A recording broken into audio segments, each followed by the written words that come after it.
big thing about this space is they really designed it to be more like a general purpose space in the sense that because we support over 200 clubs, support over 30 student unions, and there's a bunch of other student groups, that there's some dedicated space, but a lot of the rooms and a lot of the spaces is really just there for students to use in lots of different ways. So we try to have as many flexible rooms as possible, as many general purpose rooms as possible, so that we can support the broadest amount of activities. Here is we call this the club student center.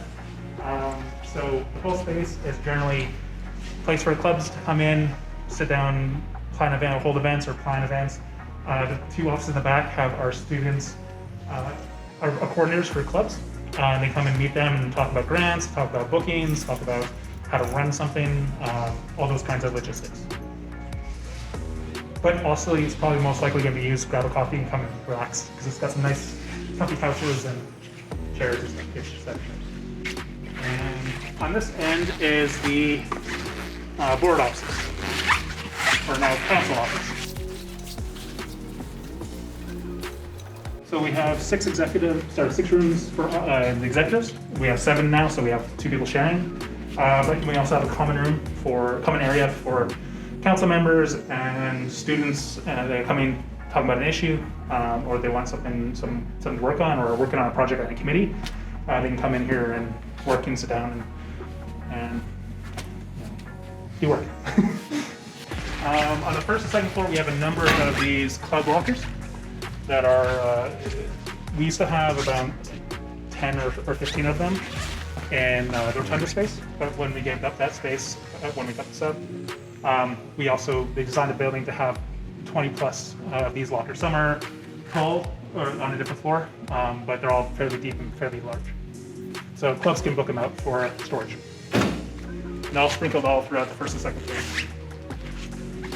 As I mentioned earlier, this whole level is pretty important to me and a lot of other students, because this is now where the home of SFPERG is, CJSF, the radio station, DNA's Resource Center, FNSA Space, MBARC, and SOCA.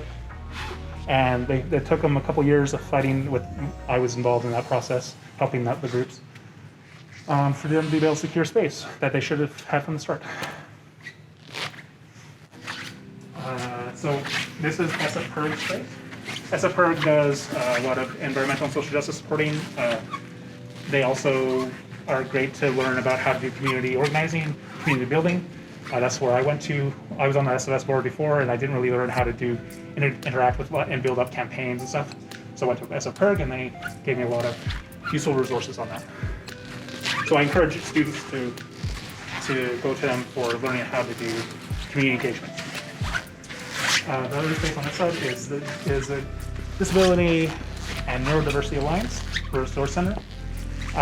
They support students, disabled students, and students with non-neurotypical. And this space used to be originally was going to be the copy center, but that service was shut down a couple of years ago. And so it was just not being used. And so when my board last year came around and reviewed the allocations and stuff, I and others advocated for them to get this space. And now we've been working with them to retrofit it to make it as accessible as possible and support their needs. On the left here is MBARC, their space, and they support environmental sustainability initiatives. They have a number of programs around campus, from giving away like ugly food that's from nesters and others.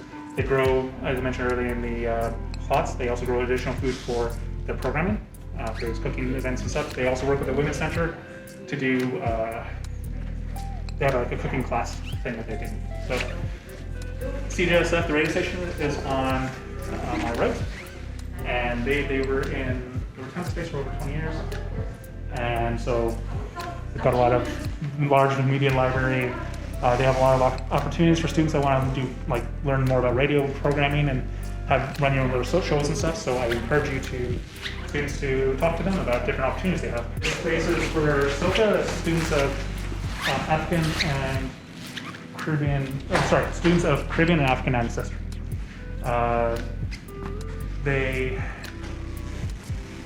we're still setting it up, so that's why we don't have the space open yet.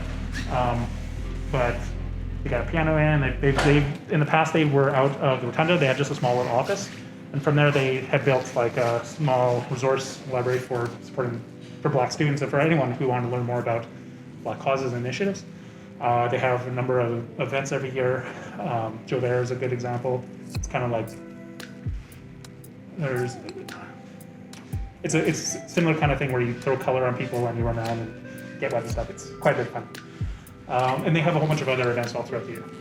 So on my right, we have First Nations Student Association, their space.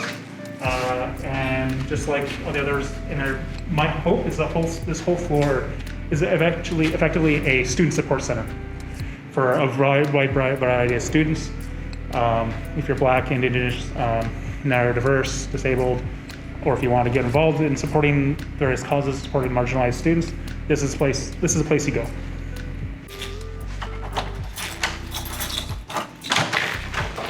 Welcome to the rehearsal room. So it's a big dance space, dance studio, but also can be used for the jazz band coming in and our SFPERG orchestra, the choir group and stuff to practice in here, or having programming for like yoga or mindfulness events or different types of dance classes or supporting all the dance clubs. So we expect this will be heavily used. You can also hook into the AV in the corner, so if you're playing music for dance practice or whatever. But yeah, we have a bar for proper spring floors, hooks and stuff for people's backpacks and coats and such. And so yeah, it's a fully decked out space. Okay. Just to the right a little bit is the student care office. They're the ones who administer our SFPERG health and dental plan. So you go here if you have issues or if you need to submit a claim or whatnot. I think a lot of it's now done remote, like through an app, but sometimes there's always a need to physically come in. And so because a lot of students are probably going to be in the dining area, it's just easy to walk over here and just go and talk to somebody. Here's some more Cloudwalkers. This one has a little bit different where they have a really tall one. It's still pretty deep still, and can hold quite a bit of stuff in it. We also have additional storage rooms, some being used by ourselves, like administratively, and some are going to be open to be, we can coordinate with clubs and student groups and others to hopefully store their stuff. This one room in the corner is our MultiFaith prayer space. So we had a number of students approach us during the COVID, the pandemic, talking about like the lack of access. They only have, currently the only other space is the MultiFaith Center, and it's a very small area in the AQ.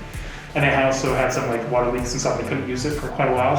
And so it was very difficult for students to, especially Muslim students, to be able to find an effective space to pray. And so being that this is a central location of the SUB, it's a big student hub, they asked if we could support them getting prayer room. And so we looked around on our different rooms that hadn't been dedicated or anything, and we found that this would be suitable. And so it's right now still being set up, but our goal is for it to be ready for fall or early spring. And it'd be used by lots of different faith groups, because we also support a number of different Christian clubs, Muslim clubs, Jewish clubs and stuff on campus. So we are also still on the second floor. This is the Women's Center, on campus center. There are two separate rooms. On campus it supports LGBTQ2A IA plus students, and Women's Center supports, it's actually accessible to all genders. It's just they also have programming that supports specific women issues. So they have multiple offices with coordinators and like a study space or like a private meeting room and stuff, but also an open area with a library for resources and have a whole bunch of different programming that comes out of both spaces. So if you want to also further come down here, we also have what's called the Women's Lounge. This is our equivalent of the 24/7 lounge access that used to exist in the Women's Center, because they used to be divided by two sections in their space, and they had two separate entrances. Right now, the building is not open 24/7. We're working on that, but it'll take a little while to get all the security sorted out, enough staffing, and all that kind of in the process and procedures. But the goal would be to get 24/7 access to this space. Because right now, once the door is locked, then they're locked, right? But it's a big multi-purpose space with TV and whiteboards and couches and stuff like that. So it can just be booked and used, I believe.